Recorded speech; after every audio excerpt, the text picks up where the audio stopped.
Hi everyone, welcome back to my channel. My name is Kathleen. It's my hope that you're doing well. You are faring on well despite the corona pandemic. For those ones celebrating Easter, it's my hope that you have had the best of Easter holidays or the best of the Easter Sunday. So yes, for those ones who are new to the channel, yeah, it's Catherine Nyabuengi. Here we talk about security, women, gender, all those aspects, terrorism. We discuss everything around the field of security, women, and gender. So press that button for notification, subscribe, keep sharing, ping your neighbor, tell your friends to tell our friends, and let's have this discussion ongoing. Now, today, first of all, I have to start by saying I'm very, very sorry for my people who knew that we were to discuss about bribery and the relationship between the police and the public in terms of giving bribes, who is to blame and who's not to blame. I'm very sorry the discussion will be held next week. So next week, same time, same place, we'll have that discussion. Today, I'm going to talk about one of the most essential topics in this world, and more importantly, in the context of Kenya. I'm talking about the rising cases of femicides and gender-based violence in the country and the response to which we have given these cases. You know, gender is a very, very sensitive topic in as far as our social fabric is concerned. And it's time we talk about gender. I'm very sorry to say that when we talk about gender, many times we tend to look at the woman and look at gender as women issues. But the truth of the matter is gender involves both men and women. And if we have to have an honest conversation about women and men in the lens of gender, then we should start by just looking at the root causes of the gender issues that we are facing today. That if we are talking about gender, then we have to talk about both men and women in equal measure. So we have had cases of rising feminism, femicides. We have had our daughters, our sisters being killed in the hands of male lovers, male rapists, male priests, and so forth. But the response that we have given these cases actually is not a response that is going to save our generation from these cases. How we treat the gender issues that are affecting us today, how we take gender-based violence, and how we react to it. It's not a reaction that will offer a long-term solution to the gender issues facing our societies today.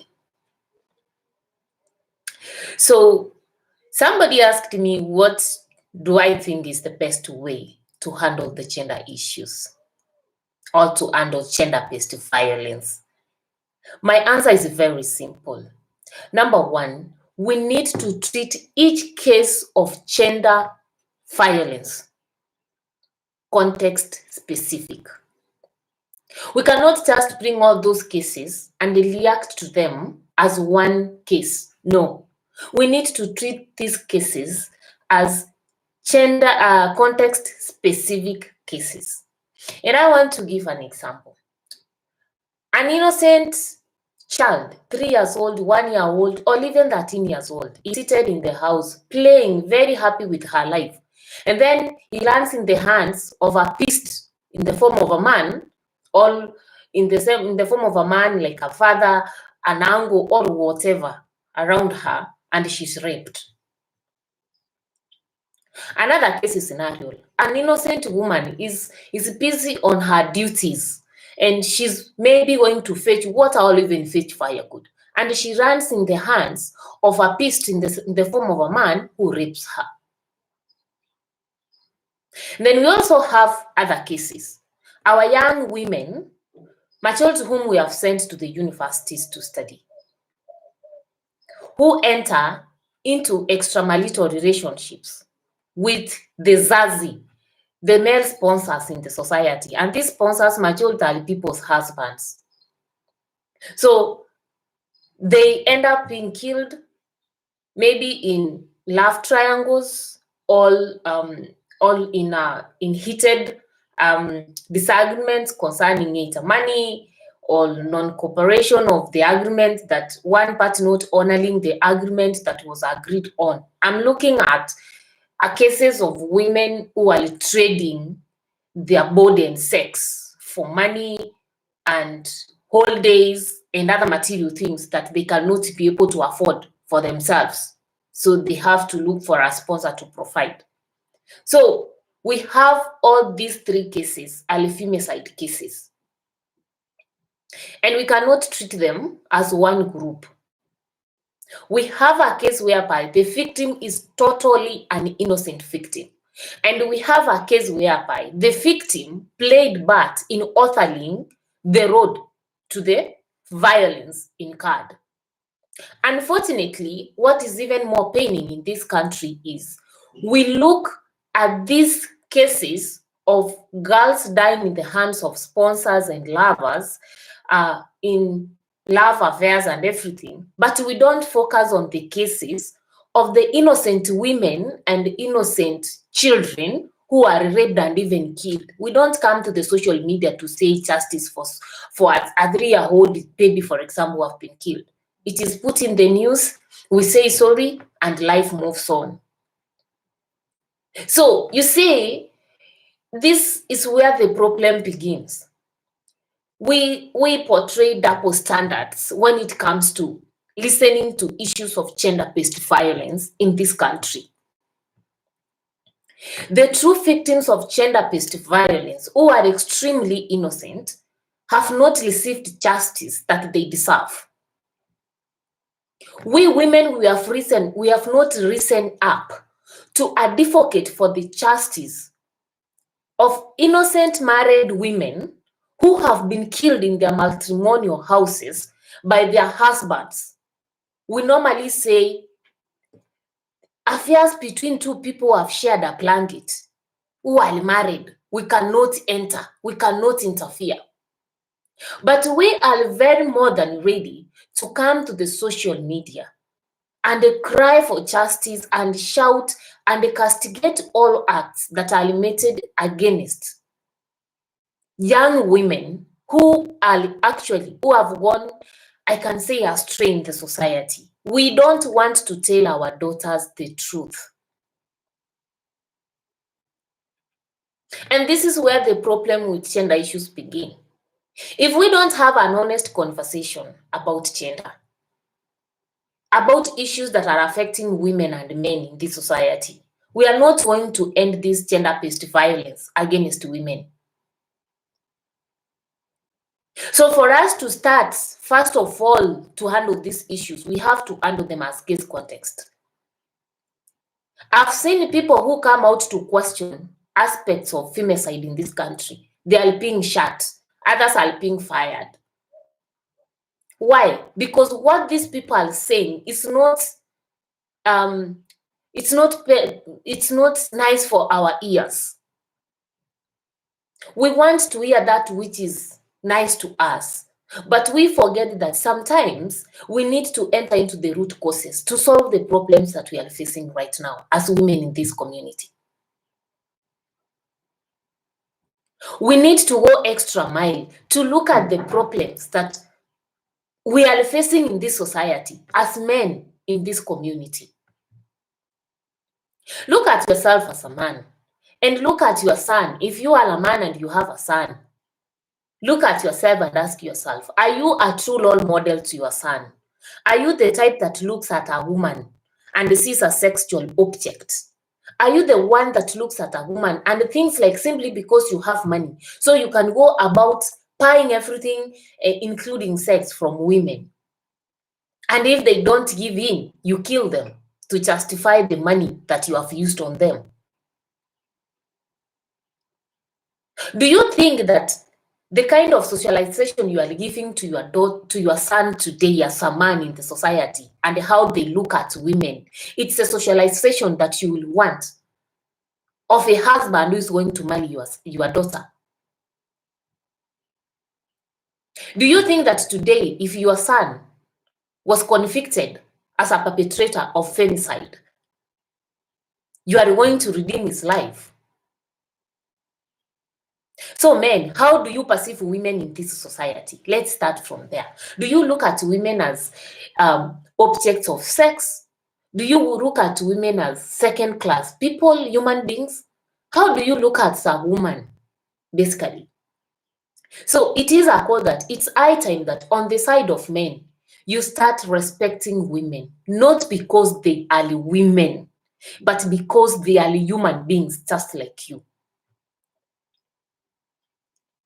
It is high time that you taught your sons and yourselves that women are like banks. You put your money in a bank, but no matter how hard and bad you need that money, you have to follow a protocol to get your own money from that bank. So what is hard in following the right protocol to get what you want from women, not just killing them or raping them or threatening them? What is hard there? Come on, men. A man who rapes a woman is just but weak. And you don't deserve to be called a man. In fact, you are not supposed to sit in a man's parasa if the only weapon you have against a woman is rape and physical violence. Really, men respect women.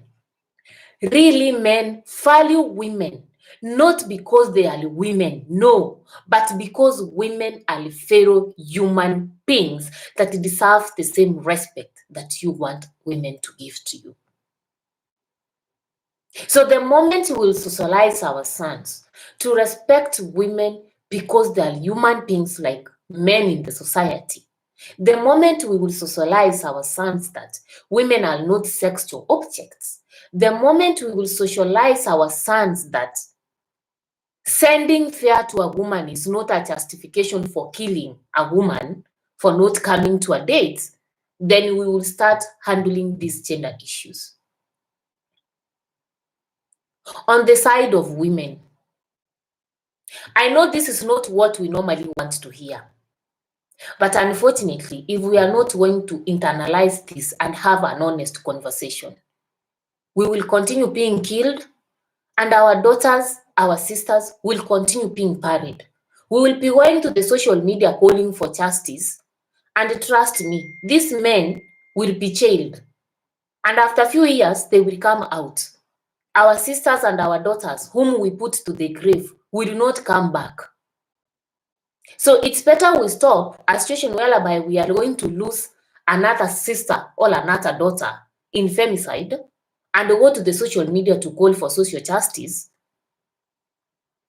Right now, we need to prevent it. And how do we go about this? We need to socialize our girls too. We need to teach our girls that men, especially married men, are not a gateway to richness. Men are not ATM machines. And if we cannot afford that which we want, let's learn to live without it or work for it. Let's not lie to our girls that it is good and it is right that they can ask for money from men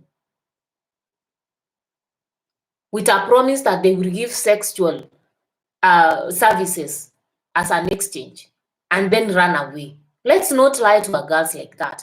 We are not only cultivating a society of immorality, but also putting our girls in danger in the name of feminism or in the name of women power. There's no women power. In making it look like it is very okay for women just to use men and walk away. It's not good.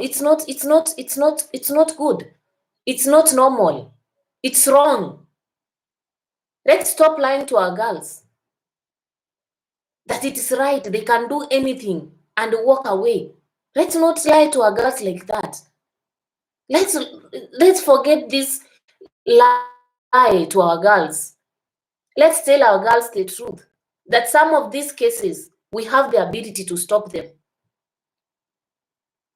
We have cases where women, we cannot stop them. Of course, a man rapist is a man rapist, and you cannot stop that person maybe from attacking you.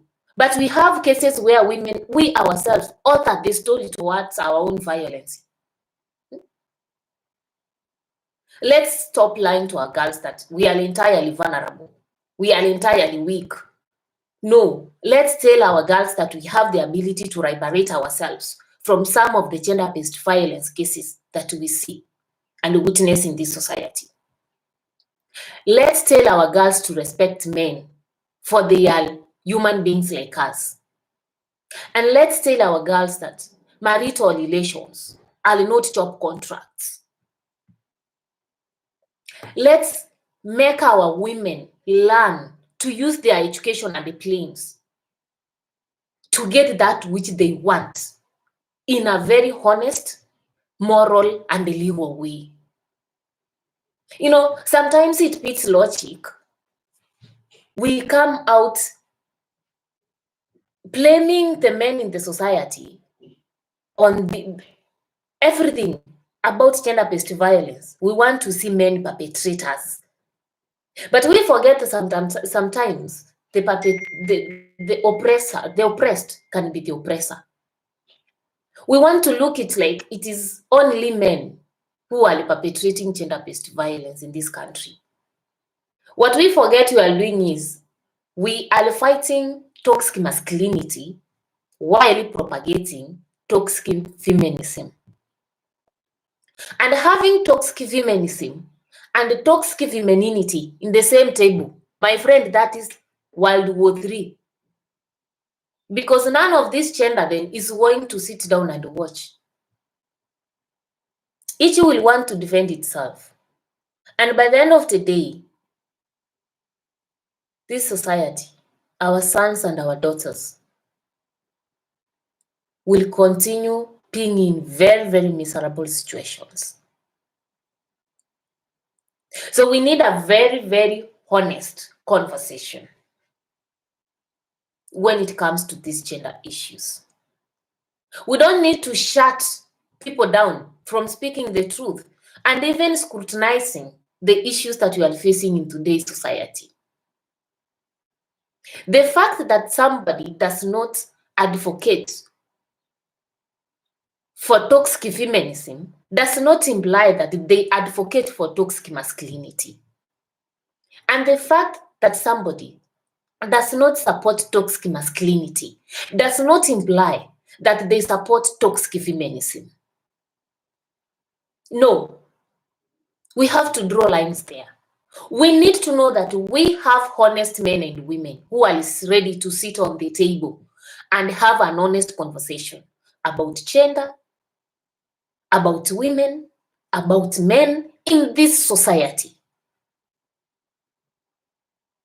I think we are past that age where we used to say that women are weak, all men are super powerful. We are past that age because we have very, very strong women in this generation.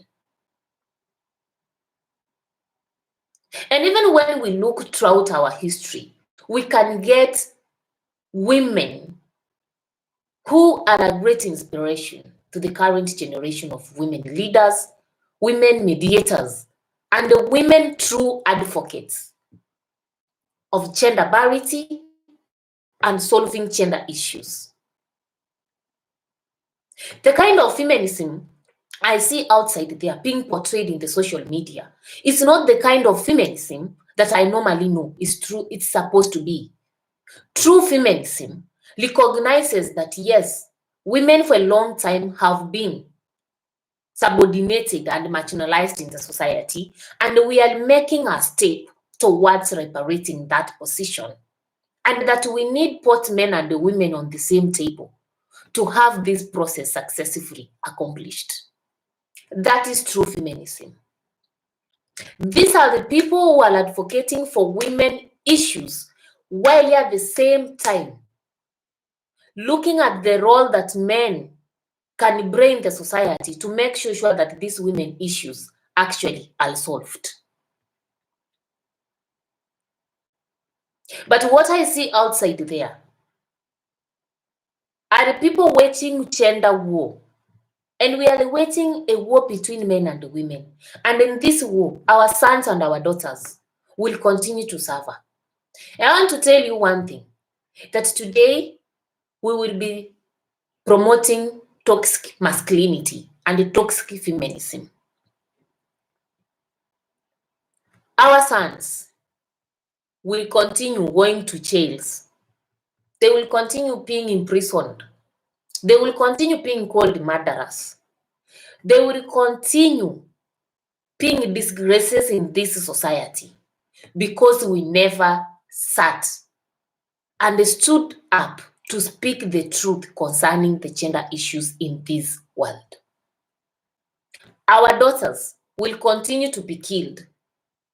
Our daughters will continue to suffer in their marriages and being killed because we promoted toxic feminism.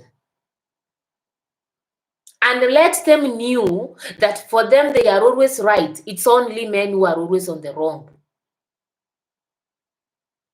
Our men will continue disrespecting our women because we promoted toxic masculinity and let men knew that they have it all in the society. Wakiongea, wakikoa, wanawake wanaitika. You know, coming on a social media and calling for justice for somebody who has died will not bring somebody's daughter to life, will not bring somebody's son from prison,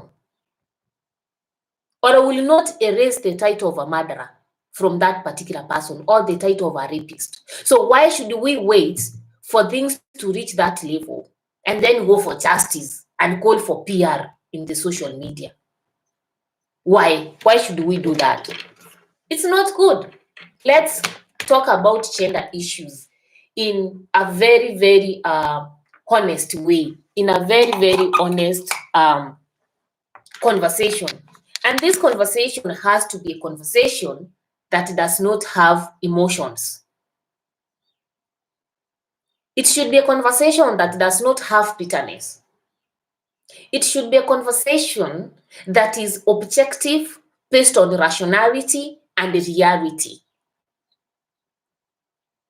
Yeah. We can't be switching the gender conversations to suit our cases. No. If we recognize the fact that, for example, women, we have the ability, women, we have the power, why should we again start trading on the conversation that women, we are weak, we are very vulnerable, if we believe that what men can do, women can also do better, why can't we hold on to that and use that power to have this honest conversation? You know, sometimes it puzzles me.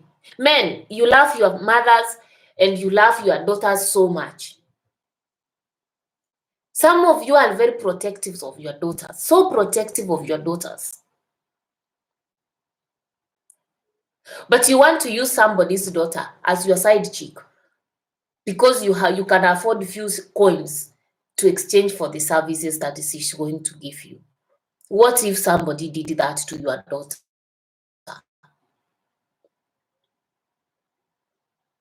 What if somebody did that to your daughter? We are very protective of our daughters. Men, you are very protective of your wives. But you want to look at other daughters and other people's wives with disrespect and as sexual objects. Seriously, why are we employing double standards?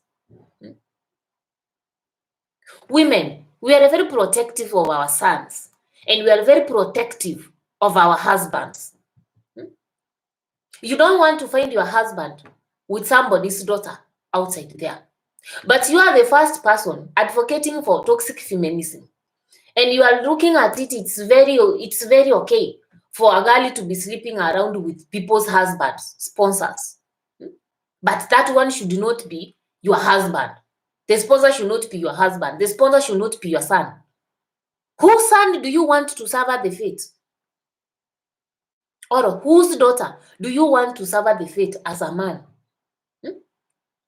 You want to protect your daughter, but you are very quick to use somebody's daughter as your sexual object.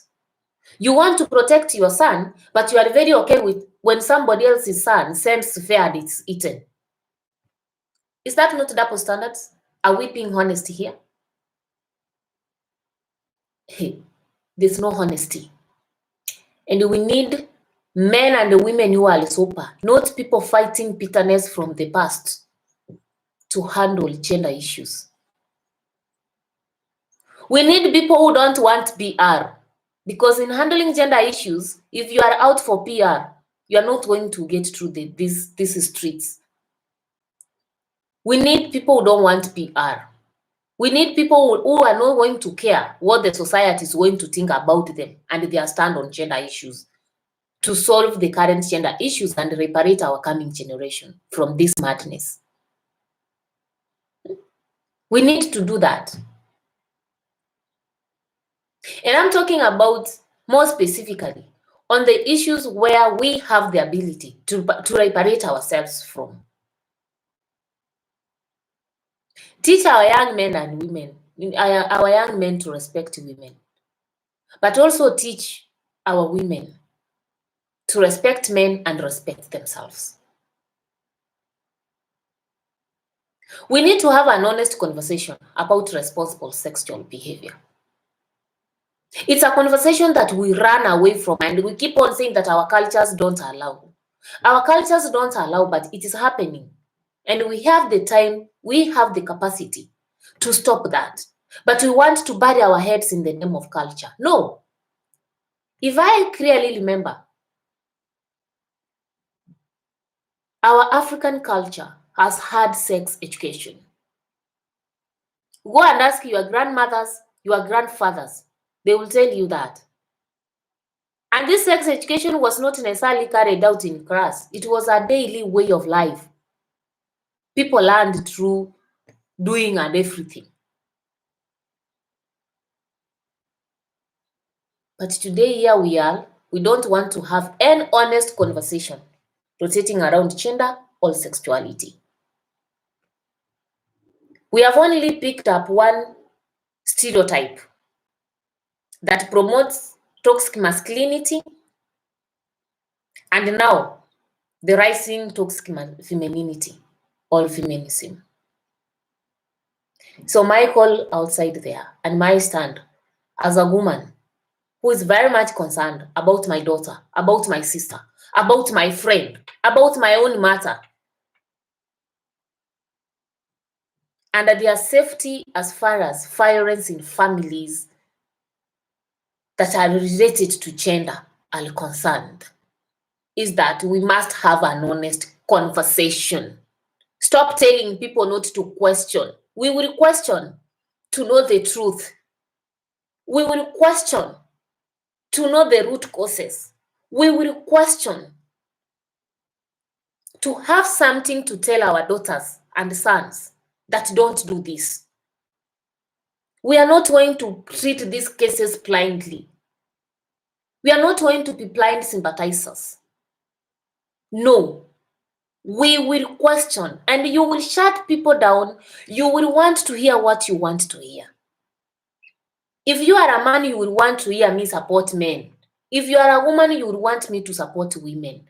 But no, we are not going to support toxic masculinity, nor support toxic femininity.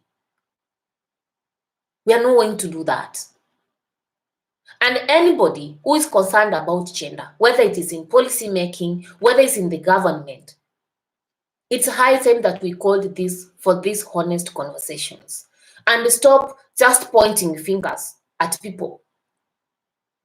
Stop treating people who come out to speak and call for a debate and a conversation as promoters of gender-based violence. No, they are not promoting gender-based violence.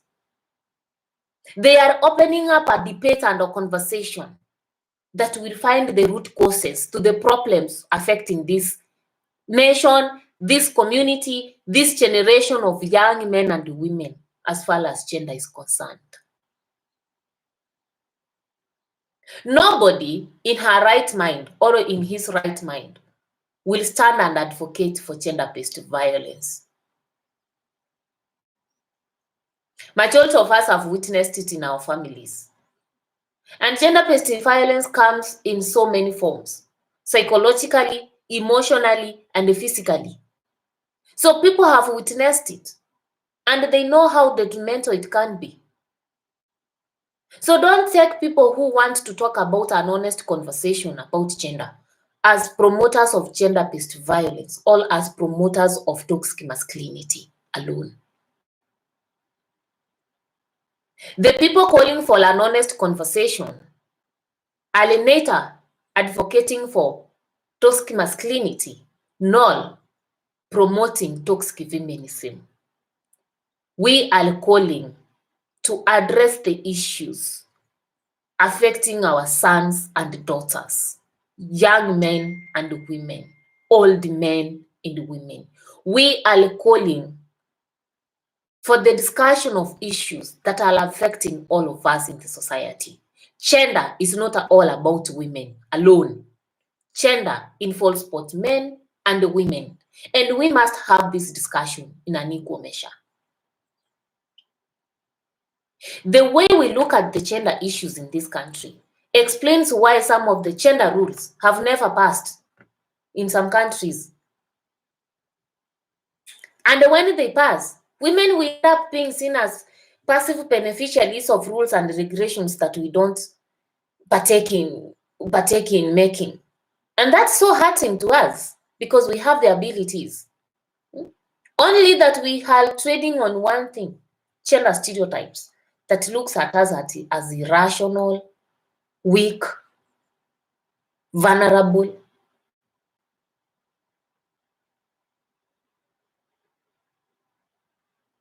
That's bad. I think we need to rise above that. And a woman who has gone to school outside there, you need to rise above that stereotype. We need to rise above emotions and objectively and honestly look at the issues that are actually affecting the society from a very, very rational and open-minded point of view. We need to realize that toxic masculinity and feminism negatively impacts on both our sons and daughters. We need to accept that trading on gender stereotypes will never empower women despite the level of education and the opportunities that you have been given. We will continue to be put at the periphery, even with our positions, as far as decision making is concerned. We need to understand that gender-based violence cases are not one monolithic group. They are context specific, and each case has to be scrutinized as an individual unique case. That is the only way we will end gender-based violence. We need to socialize our young men and women on responsible sexual behaviors. It does not mean that it's only women who are going to take care as far as sex is concerned, or it's only men who are going to take care as far as sex is concerned. Both parties, men and women, our young boys and girls has to be socialized on responsible sexual behaviors. Let us stop putting a blind curtain and padding our heads when actually we know there's a problem and that this problem needs honesty. Let's forget about this PR and focus on solving the real issues. The next time you want to attack somebody, calling for an honest conversation on gender, ask yourself, is what you are advocating for going to help your daughter and your son in the future?